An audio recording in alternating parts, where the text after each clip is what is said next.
খেয়াল করে দেখছি না। 17 বছরের একটি ছেলে আমাকে বলেছিল, আমাদেরই এই সমাজের অত্যন্ত নামকরা একজন দুষ্কৃতী তার জীবনের রোল মডেল।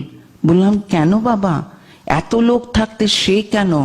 বলল, পাওয়ার পাওয়ার। বুঝলে আন্টি, তোমার থেকেও তার পাওয়ার অনেক বেশি। বললাম, হ্যাঁ, কিসের পাওয়ার? জানো, তুমি ওর মতো যদি তৈরি হও, তোমায় কতদিন জেলে ভর্তি থাকতে হবে? বললো, আমার বাবা ইঞ্জিনিয়ার, তাতেও একটা স্কুটারে করে অফিসে যান, কোনো নামী ক্লাবের মেম্বারশিপ নেই।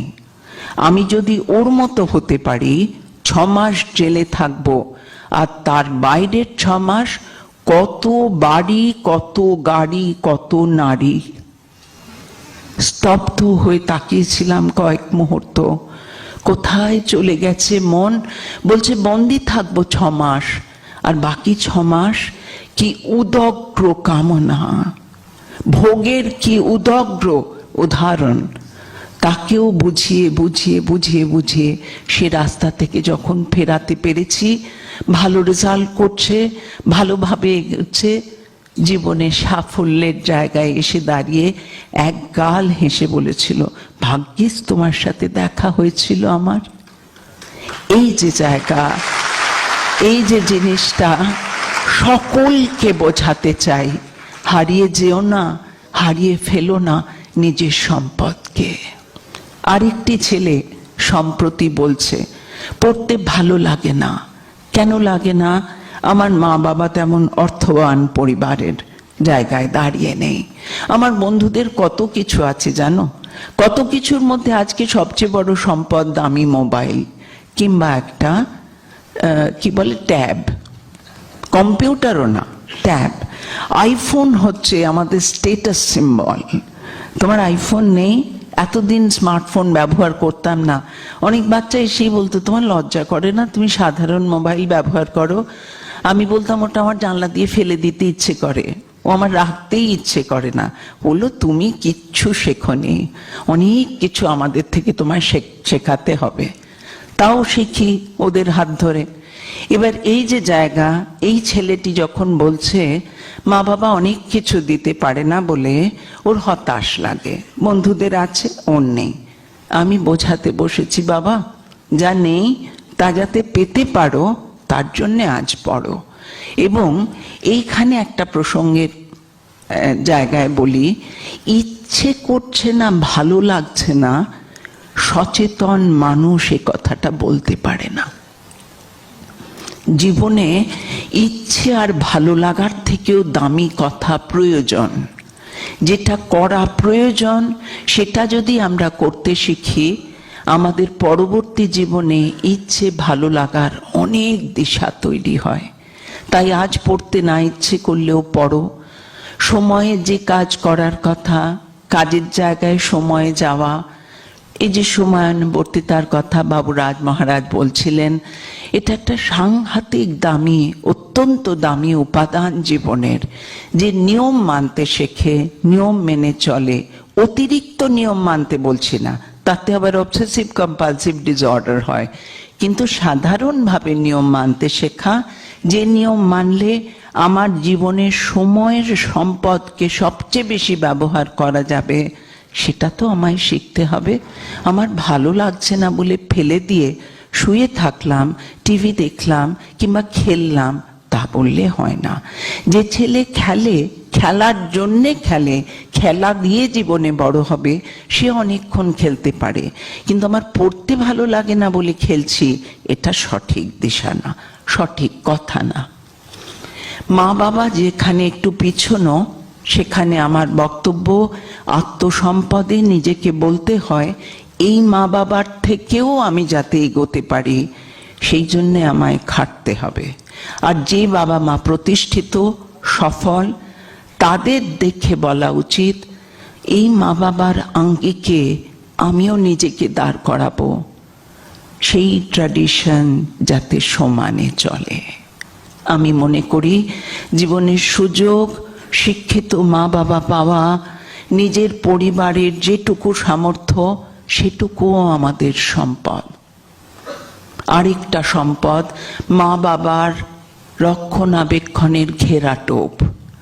বাবা মা যত আগলে রাখেন, যত কষ্ট স্বীকার করেন ছেলে মেয়েকে এগিয়ে দেওয়ার জন্যে, সেটাও আমাদের জীবনের সম্পদ। তাকে দান দিতে শিখতে হয়। মা খাটছে, বাবা পরিশ্রম করছেন, তারা নিজেদের সুখের জন্যে ব্যয় না করে আমার পড়ার জন্যে, আমি যাতে ঠিক মতো এগোতে পারি তার জন্যে যে তারা জমান বা নিজেদের বঞ্চিত করেন, সেটাও তো একটা ঘেরাটো, প্রোটেকশন। এই প্রোটেকশনে যে আমরা থাকি, এটা যে আমরা পাচ্ছি, এটা আমাদের আলাদা করে চিনতে হবে, সম্মান দিতে শিখতে হবে। আজকের ছেলেমেয়েরা যারা একটু বয়ে যায়, অন্য রাস্তায় হেঁটে যায় ভুল করে, তারা অনেক সময় আমাকে বলে আমার চাহিদা মেটানোর সম্পূর্ণ দায়িত্ব আমার মা বাবার, এটা আমাদের বার্থ রাইট। একটি ছেলেকে বলেছিলাম, তুমি গার্লফ্রেন্ড করেছো, তার জন্যে তোমার বাবাকে কেন প্রতি মাসে তোমায় 5,000 টাকা হাত খরচ দিতে হবে? বললো, আমার গার্লফ্রেন্ড নিয়ে কি আমি রাস্তার ধারে টি স্টলে বসে চা খাবো নাকি? আমি তো প্রপার জায়গায় যাব। বললাম, গার্লফ্রেন্ড তো তোমার, তার দায় তোমার বাবা নেবেন কেন? বলে, এটা তো ভেবে দেখিনি, কিন্তু বাবা যে আমাকে এনেছেন পৃথিবীতে, তাহলে বাবারই দেওয়ার কথা। আমি বললাম, আজ যে তুমি বলছো, তুমি যেদিন পিতা হবে তোমার সন্তান আরো বেশি কথা বলবে। ভেবে দেখো, তুমি যা চাইছো সেটা তোমারই জোগাড় করার কথা। আত্মসম্পদ, আমার কি আছে, কতটা আছে, সেটা বুঝতে শেখা, সেখান থেকে মূল্যবোধ তৈরি করা। মূল্যবোধও আমাদের জীবনের সম্পদ। কোনটা সঠিক, কোনটা বেঠিক, সমাজের চতুর্দিকে নজর দিয়ে সেটাকে আমাদের তুলে নিতে হবে, বুঝতে শিখতে হবে কাকে কোথায় কতটা সম্মান দেওয়া উচিত, কোন বিষয়কে সম্মান দেওয়া উচিত। সেন্স অফ প্রায়োরিটিও মূল্যবোধের আওতায়। কোনটা আগে করব, কোনটা পরে করব, এ বোধও সচেতনতারই অংশীদার। মূল্যবোধের সাথে সাথে নিজের ভেতর তৈরি করতে হবে সহমর্মিতার বোধ। সবই আমি নেব না, সবই আমার জন্যে না, দুটো অন্য মানুষের জন্যেও। আমরা যখন বড় হয়ে রোজগার করি, আমরা কি ভেবে দেখি যে মানুষই যা রোজগার করি তা কি শুধু নিজের জন্যে হতে পারে? হতে পারে না। কিন্তু আমি যখন সজ্ঞানে নিজের ইচ্ছে অন্যের জন্য কিছু করতে চাই, ভাবতে চাই, দিতে চাই, তা আমার সহমর্মিতা। সহমর্মিতা আমার শুধু সম্পদ নয়, আমার মননের সৌন্দর্যের টুকরো। আমি সুন্দর হতে চাই শুধু মুখের উপরে সাজসজ্জা দিয়ে না, মনেও তো সুন্দর হব। সহমর্মিতা সেই সৌন্দর্যের দ্যোতক, তাই সেটাও আমার প্রয়োজন। আত্মসম্পদের আরেকটা দিক, যে কোনো বিষয় চর্চার অভ্যেস, ইংরেজিতে স্টাডি হ্যাবিটস, প্র্যাকটিস। অর্থাৎ যে কোনো একটা বিষয়ে যদি মন খুব যুক্ত হয়, গভীরভাবে যদি সেই বিষয়কে আমরা অধ্যয়ন করি, কোনো সময় তাতে আমাদের এক্সপার্টাইজ তৈরি হয়। অর্থাৎ আমি এতটাই জানি সেটা নিয়ে আমি আরো 10 জনকে শেখাতে পারি। এই বিষয় চর্চার অভ্যাস মনোযোগকে এক করতে শেখায়, মনের একাগ্রতা বাড়াতে শেখায়। তাই সেটাও আমাদের মনে রেখে কোনো বিষয়ে আমার যে উৎসাহ, আমার যে ইন্টারেস্ট, অনুরাগ, সেইটা ধরে মনোযোগকে এক করে একাগ্রতার অভ্যেস বাড়ানো দরকার। আত্মসম্পদের আরেকটা জিনিস, নিজেকে শান্ত করার অভ্যাস। সারাদিনে কোনো সময় 5 থেকে 10 মিনিটও চুপ করে বসা, কোনো কাজ না করা, এও এক যোগ। সৌরশক্তির ছড়ানো যে প্রকাশ, তার সাথে আত্মশক্তিকে মেলানো। আত্মসম্পদের অনেক কিছু হয়তো বলা হলো না আজ, কিন্তু একটা উপাদানের কথা উল্লেখ করব। জন্ম মুহূর্ত থেকে মৃত্যু পর্যন্ত সময়ের যে পরিসীমা সকলের জন্যে, যার যার নিজের মতো করে সেখানে প্রত্যেকটা শ্বাস আমাদের একটা করে পল বা ক্ষণ দিয়ে সময়কে চিহ্নিত করে।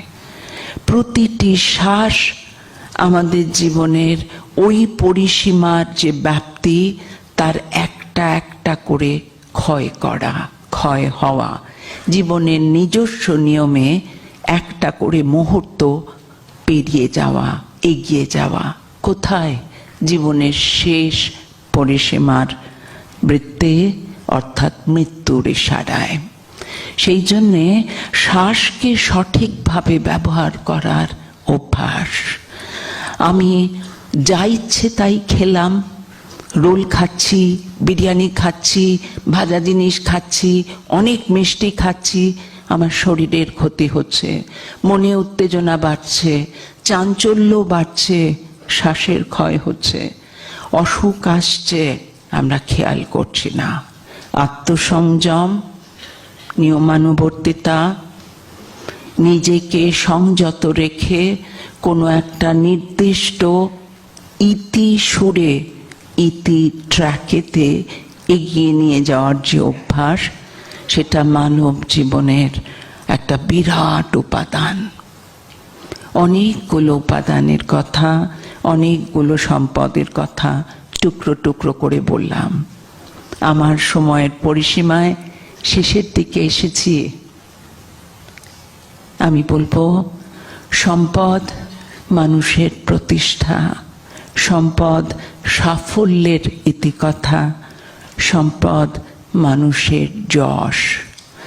যশস্বী মানুষ জ্ঞানার্জনের মাধ্যমে যশকে আহরণ করে। যশস্বী মানুষ এক জ্ঞানের থেকে আরেক জ্ঞানের দিকে নিজেকে প্রবৃত্ত করতে পারেন। তাই জ্ঞান আহরণ জীবনের লক্ষ্য। জ্ঞান আহরণের জন্যে আত্মসম্পদের সচেতনতাও আমাদের প্রয়োজনীয় বিষয়। স্বামীজি বলেছেন, জ্ঞান কোথাও বাইরে থাকে না, জ্ঞান লুকোনো থাকে মনের মণিকোঠায়। মনের মণিকোঠার থেকে আবরণ মুক্ত করে জ্ঞানকে সচেতনতায় বাইরে আনতে পারলে সে জ্ঞান প্রকাশিত হয়, বিকশিত হয়। স্বামীজির এই কথার সূত্র ধরেই বলবো, আজকের আলোচনায় তাহলে সচেতন হয়ে আত্মসম্পদের সঠিক ব্যবহারই আমাদের জীবনের লক্ষ্য হওয়া উচিত। মানুষের জ্ঞান অন্য জীবের থেকে আলাদা।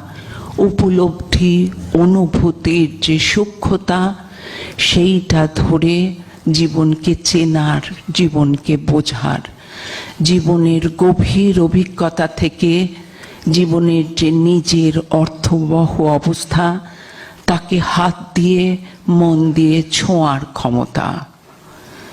যে মানুষ জীবনের সঠিক অর্থকে বুঝতে পারে, তার চেতনায় পান্নার গভীর সবুজ রং সমস্ত জায়গায় ছড়িয়ে পড়ে। তাই উপলব্ধির, অনুভূতির সূক্ষ্মতায় আমাদের পৌঁছানো দরকার। পৌঁছতে গেলে নিজের দিকে তাকানো দরকার। নিজের জীবনের পরিকাঠামোয় কোনগুলো আমার জন্যে, আমার মতো করে সম্পদ, তাকে চিনে জীবনকে গুছানো, জীবনকে সাজানো। শেষ করার আগে বলবো, স্বামীজি তার ঈশ্বর অভিজ্ঞতায় ঠাকুরের কাছে চেয়েছিলেন, হে ঈশ্বর, আমাকে বিবেক দাও, বৈরাগ্য দাও, ভক্তি দাও। কোনো রকম বাহ্যিক চাহিদা তার মনে ওঠেনি। আমরা স্বামীজির মতো মহান নই, আমরা সাধারণ মানুষ।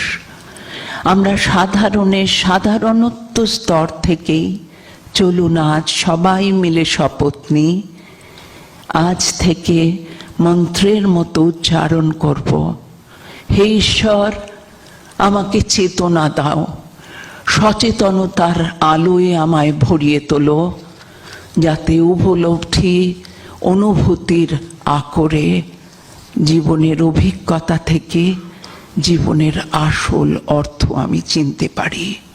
জীবনের সার্থকতা সুস্থ মননের সবচেয়ে বড় দিশা যে সেখানেই।